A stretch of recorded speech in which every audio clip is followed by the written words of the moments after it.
Hello ka-sewer, kumusta na kayo? So ngayon naman ay meron akong bagong i-share sa inyo kung paano paggawa ng twisted top.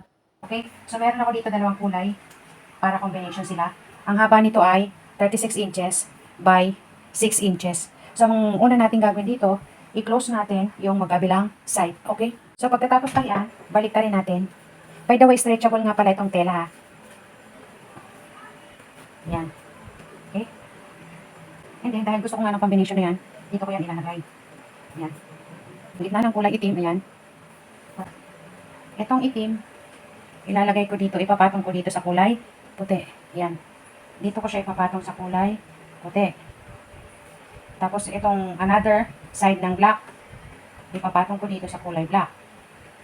Ayan. Tapos ito namang white, ilalagay ko sa ilalim. Yan, ganyan. Yan. So, magiging itsura niya ay ganyan. Okay, lagyan ko ng aspire.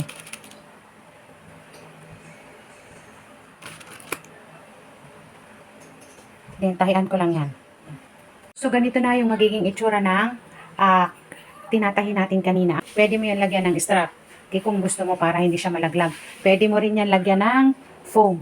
At pwede kang makagawa niyan para sa inyong mga anak na babae. Okay? Kung nagustuhan niyo po yung aking video, paki-like and share na lang po. Thank you for watching. Bye!